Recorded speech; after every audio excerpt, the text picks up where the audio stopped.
अस्सलामु अलैकुम रहमतुल्लाहि व बरकातुहू। नाज़रीन, आज की वीडियो बहुत ही इंटरेस्टिंग होने वाली है। नाज़रीन, आज की वीडियो में आप देखेंगे कि इंडियन फिल्मी एक्टर सोनाक्षी सिन्हा जो है वो ये कहती है कि क्या मरने के बाद दोबारा ज़िंदा किया जाएगा, अगर मरने के बाद दोबारा ज़िंदा किया जाएगा तो साबित करके दिखाओ। तो नाज़रीन, डॉक्टर जाकिर नाइक ने जो है इसके बारे में बहुत ज़बरदस्त जो है बयान और बहुत ज़बरदस्त जो है इनको जवाब दिया है। आपसे गुजारिश है कि इस वीडियो को आखिर तक देखिएगा। चलिए वीडियो को शुरू करते हैं। क्या पुनर्जन्म होता है?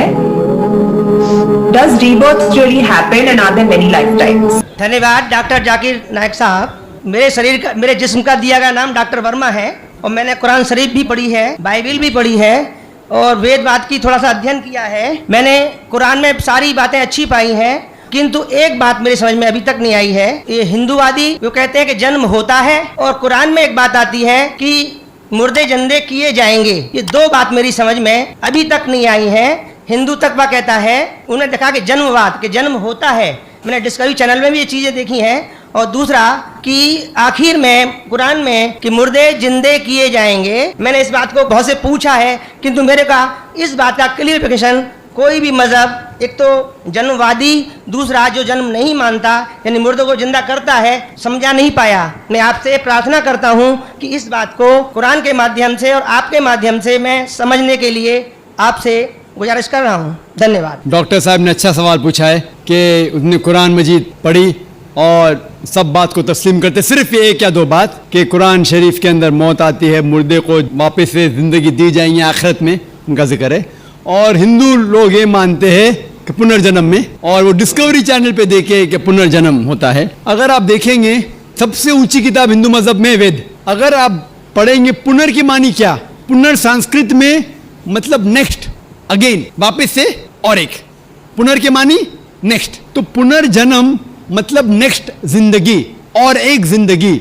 अगर आप कुरान शरीफ पढ़ेंगे, कई आयतें हैं कि अल्लाह सुब्हाना व तआला ने आपको जिंदगी दी, पहले आप थे नहीं, फिर जिंदगी दी, इस धरती पे आए, फिर आपको मौत देंगे, फिर आखिरत में उठाया जाएगा। आप जो कर रहे मुर्दों को जान दी जाएंगे आखिरत में, ये हम मानते हैं कि एक बार हम इस धरती पे आते, नेक्स्ट लाइफ इज आखिरत। उसी तरीके से वेद में भी जिक्र है अबाउट पुनर्जन्म, नेक्स्ट लाइफ, सेम हूबहू जिस तरीके से कुरान में लिखा हुआ है। लेकिन आम हिंदू मजहब के जो गुरु है, स्वामी हैं, इन लोग जब ये जानने लगे, एक उनको कठिनाई पेश आई, वो देखने लगे कि कई इंसान जब पैदा होते हैं with congenital defects, heart problem, heart defects, limb problem, कोई अमीर पैदा होता है, कोई गरीब पैदा होता है, तो भगवान he can not be unjust. भगवान अनजस्ट नहीं हो सकता है कि कोई इंसान को हेल्दी पैदा करता है सेहत के साथ, कोई इंसान को कंजेनाइटल दिल की बीमारी से पैदा करता है, कोई इंसान को अमीर घर में पैदा करता है, कोई इंसान को गरीब घर में। तो भगवान अनजस्ट नहीं हो सकता है, ना इंसाफ नहीं हो सकता। तो ये जो स्वामी लोग हैं, इन लोग ने एक नई चीज निकाली, संस्कारा। हिंदू मजहब में कहते हैं संस्कारा, जो इंग्लिश में कहते हैं cycle of birth and rebirth, transmigration of soul. अंग्रेजी में कहते हैं ट्रांसमाइग्रेशन ऑफ सोल, क्योंकि आप डॉक्टर है, आप जानते होंगे। ट्रांसमाइग्रेशन ऑफ सोल अंग्रेजी में कहते हैं, संस्कृत में कहते हैं संस्कारा, birth death, birth death, birth death.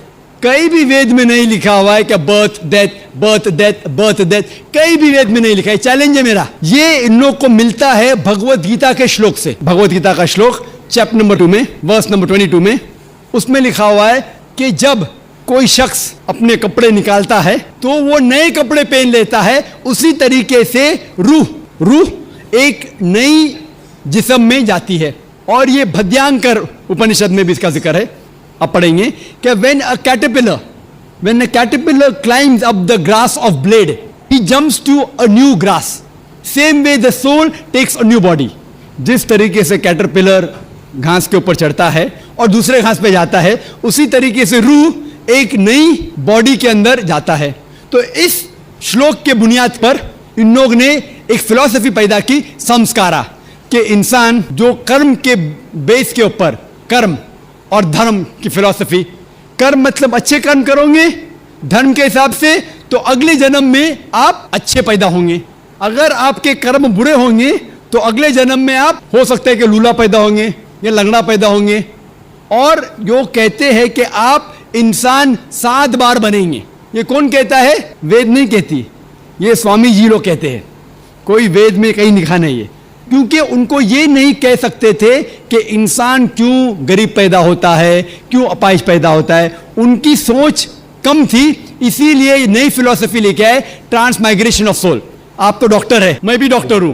आपने कहीं मेडिकल साइंस बुक में पढ़ा हुआ है कि इंसान इस दुनिया में जन्म लेता है? कभी नहीं। क्या फिजियोलॉजी में पढ़ा, क्या एनाटॉमी में पढ़ा? अगर ये साइंटिफिक फैक्ट होता था तो हम मेडिकल कॉलेज में पढ़ते थे कि इंसान नए जन्म लेता है। हम कभी भी नहीं पढ़े। इससे ये साबित होता है कि साइंस इसको तस्लीम ही नहीं करती। जो आप कह रहे डिस्कवरी चैनल में देखा, जो आप कह रहे हैं, अगर ये हक होता था तो हमारे साइंटिफिक बुक में भी ये लिखा होता। तो ये कहना कि साइंटिफिक प्रूफ है कि हम जन्म लेते हैं, बिल्कुल गलत है। इस्लाम जो इसका जवाब देता है वो है कि इस्लाम तस्लीम करता है कि अल्लाह सुब्हानहू व तआला कुछ लोग को अपाहिज पैदा करता है, कुछ लोग को अच्छी सेहत देता है, कुछ को गरीब, कुछ को अमीर। इसकी वजह है कि अल्लाह ताला फरमाते हैं सूरह मुल्क में, सूरा नंबर 67 आयत नंबर 2 में, अल्लज़ी खलक़ल मौत वल हयाता, अल्लाह सुब्हानहू व तआला ने मौत और ज़िंदगी बनाई ताकि आप लोग को जांच सके, आप लोग का इम्तिहान ले सके, आप लोगों में से कुछ लोग अच्छे हैं। ये जांच पड़ताल करने के लिए ये ज़िंदगी हमारे लिए इम्तिहान है।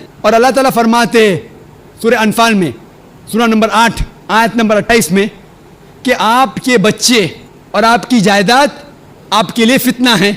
आपकी जायदाद और आपके बच्चे आपके लिए एक टेस्ट है, आपके लिए इम्तिहान है।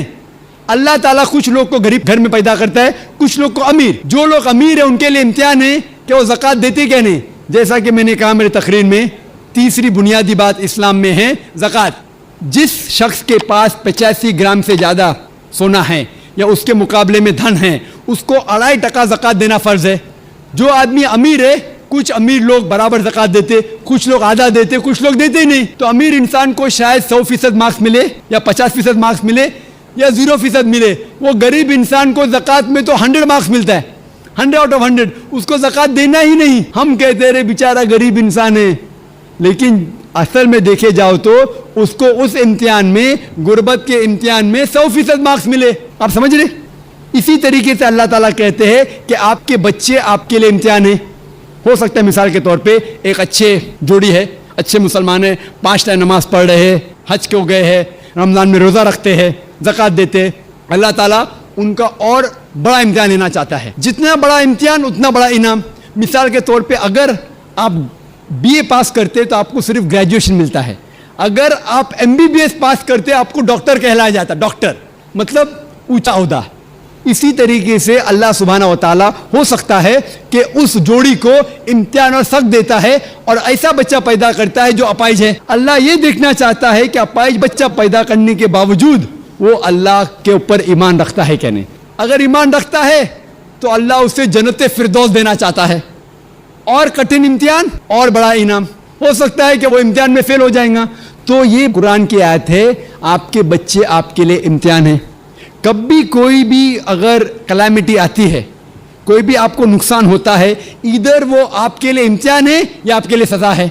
जब भी कोई भी आपको इनाम मिलता है, वो इधर आपके लिए इम्तिहान है या आपके लिए रिवॉर्ड है। तो इसी तरीके से क्योंकि हिंदू मज़हब के जो स्वामी हैं वो इसको नहीं समझ सके, इसीलिए एक नई फिलॉसफी संस्कारा लेके आए जो बिल्कुल वेद में नहीं लिखी है। वेद बात करता है पुनर्जन्म। पुनर्जन्म मतलब नेक्स्ट लाइफ, जिसका जिक्र कुरान में भी है, आखिरत की जिंदगी। तो वेद और कुरान सेम जिंदगी क्या बात कर रहा है कि इस दुनिया में आप आते हैं, एक बार आते हैं, सही तरीके से जिएंगे तो एक बार काफ़ी है, और ये दुनिया आखिरत के लिए। नाज़रीन, उम्मीद है वीडियो आपको पसंद आई होगी। अगर वीडियो पसंद आई हो तो वीडियो को लाइक और शेयर ज़रूर कर दीजिएगा, चैनल को सब्सक्राइब कर दीजिएगा और बेल आइकन को प्रेस कर लीजिएगा ताकि हर नए आने वाली वीडियो आपको बर वक्त मिल सके।